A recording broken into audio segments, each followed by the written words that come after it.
come to hear him and to be healed of their diseases, and those who were troubled with unclean spirits were cured. And all in the crowd were trying to touch him, for power came out from him and healed all of them. Then he looked up at the disciples and said, "Blessed are you who are poor, for yours is the kingdom of God. Blessed are you who are hungry now, for you will be filled. Blessed are you who weep now, for you will laugh. Blessed are you when people hate you, and when they exclude you, revile you, and defame you on account of the Son of Man. Rejoice in that day and leap for joy, for surely your reward is great in heaven, for that is what their ancestors did to the prophets. But woe to you who are rich, for you have received your consolation. Woe to you who are full now, for you will be hungry. Woe to you who are laughing now, for you will mourn and weep. Woe to you when all speak well of you, for that is what their ancestors did to the false prophets." The word of God for the people of God. Please be seated. Grace and peace to the disciples of Jesus. Who do you think is happier, asked Mark Leplau in his book, Destination Happiness? People who have won the lottery, or people who have become paralyzed after an accident? You may be surprised by the answer. Yes, the lottery winners were very happy, but not for very long, Leplau continues. After 6 months, they went back to their previous levels of happiness. On the other hand, the accident victims were sad.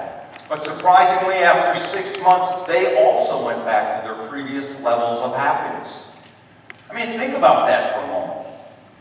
6 months later, both groups, those who had won the lottery and those who were in an accident and were paralyzed, have returned to their previous state of happiness. I don't know what that says to you, but it says to me that happiness is an inside job.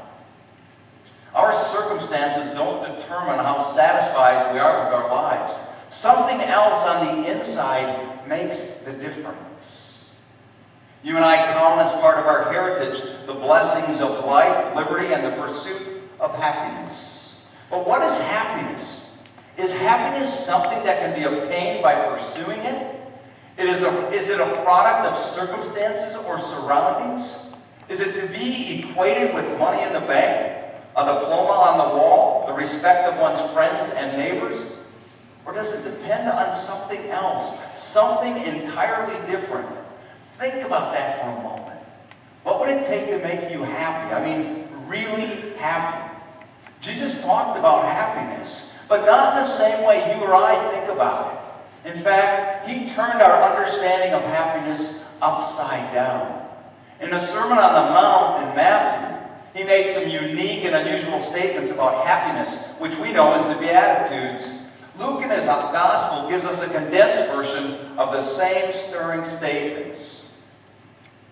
Happy are you who are poor, for yours is the kingdom of God. Happy are you who hunger now, for you will be satisfied. Happy are you who weep now, for you will laugh. Happy are you when people hate you, when they exclude you and insult you and reject your name as evil because of the Son of Man.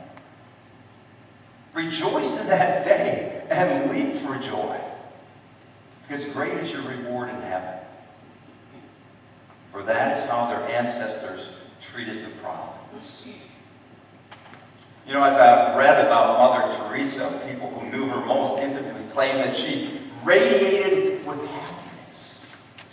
Mother Teresa, working with dying people in the slums of Calcutta, radiated happiness. I mean, how can that be? There's only one answer.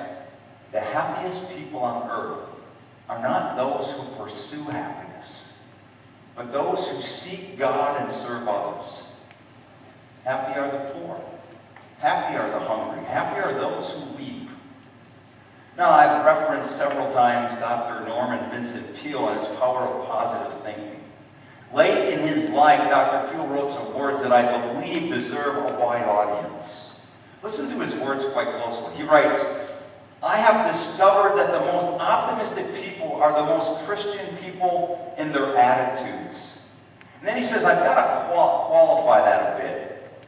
I have seen lay people, preachers, bishops, archbishops, and so on, up and down the hierarchy, who weren't optimistic, who thought everything was going bad.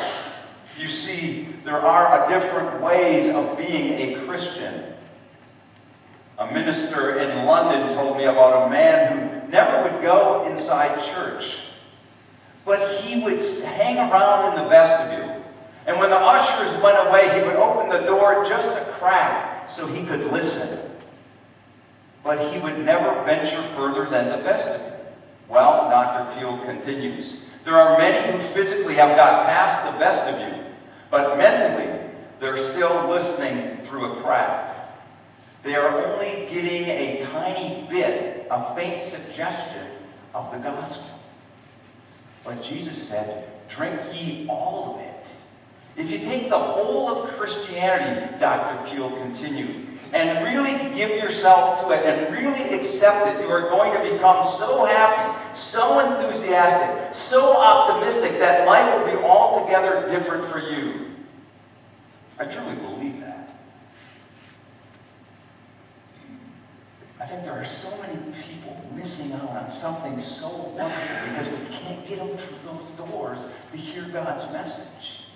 We can't get them through those doors so that they can be fed by God's Word and by God's holy meal. And they have no idea what they're missing out on because they've never experienced it. What a shame. He goes on to say, so let go of that gloom. Let go of that depression. Let go of that discouragement. Let go of that weakness. Let go of that sense of failure. Get yourself with Jesus. Really personally. Go to Him. Pray to Him. Tell Him that you want to live your life for Him. Tell Him you want to be guiding your life by Him. And I will guarantee on the basis of everything I have seen happen in my ministry that you will become optimistic. You will become victorious. You will have peace of heart. You will love people. You will feel good physically and emotionally. You will have a wonderful life.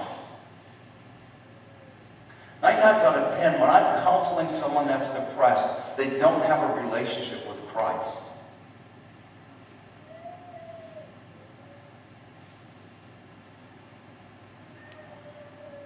You may agree with that or you may not, but I believe Dr. Peel was on to something.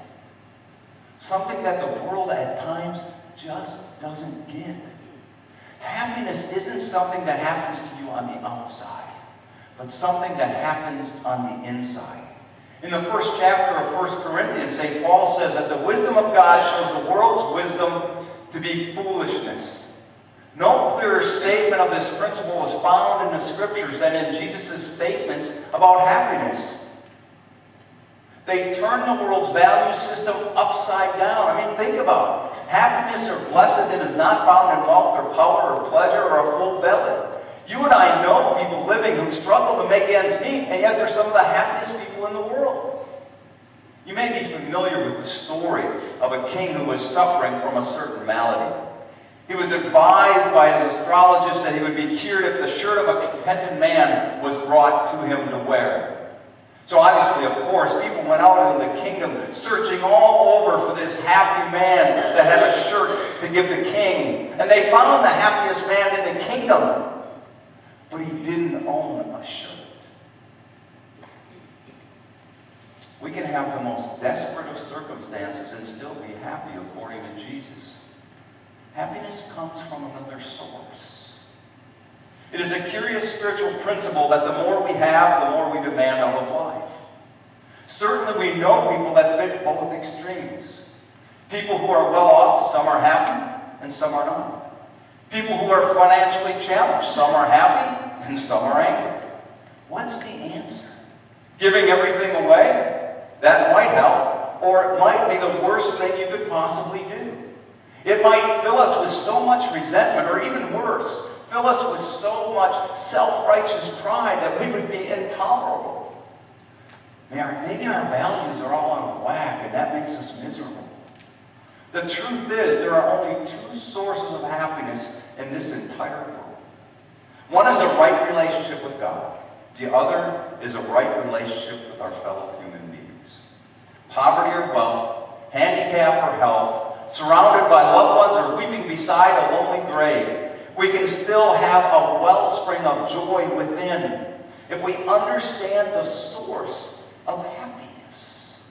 Happiness is not dependent upon circumstances, but on an inner certainty that we are loved, accepted, that we belong to God. How sad it is to see so many people go through life without discovering this essential principle that happiness comes only from a right relationship with God and with others.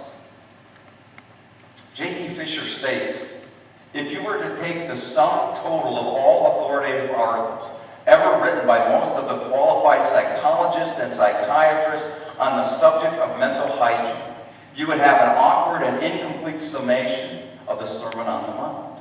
For nearly 2,000 years, the Christian world has been holding in its hands the complete answer to its restless and fruitless yearnings. Here rests the blueprint for successful human life with optimism, mental health, and contentment. This is why so many people today are unhappy. It is why suicides are growing among both young and older people. We've bought into this notion that happiness comes by what the world tells us we need. And we all know that to be so true. The world has us convinced of all these silly things that we need. David Letterman was quoted recently in the New York Times. Here's what he had to say. I'm a person who spends a great deal of his time wondering why he's not happy. I have found that the only thing that does bring you happiness is doing something good for somebody who is incapable of doing it for themselves.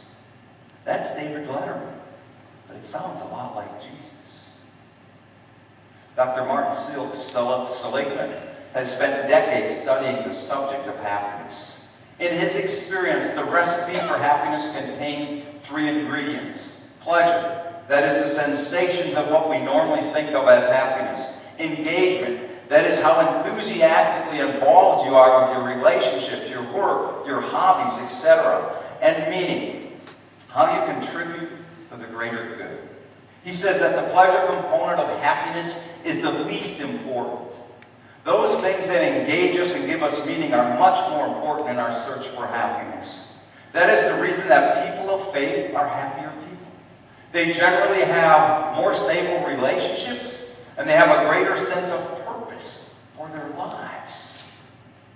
Author James W. Moore, who's a Methodist pastor, says that a friend of his once shared with him an experience that he had at a New York art museum. She went into one special exhibit room where it was filled with paintings of highways and attractive landscape, all these different roadways that were just painted beautifully. You know, happy neighborhood streets, quiet country roads. At one end of this big room, there was this very large painting of a road. He said it had a spiritual look to it with soft pastel colors, and the caption beneath it read, "The Road to Happiness." As his friend stood there and looked at this magnificent painting of the road to happiness, 2 fashionably dressed middle-aged women walked up beside her. One of them was visibly moved by this painting. She said, "Isn't this a beautiful painting?" But the other person responded sadly, "Of course it's beautiful. The only problem is there is no such road." My friends, I'm here to tell you there is such a road. There is a road to happiness, and it's found in the teachings of Jesus. Give your life to Jesus and look for people to serve. You will find a secret to life very few people ever find. You will find the road to happiness.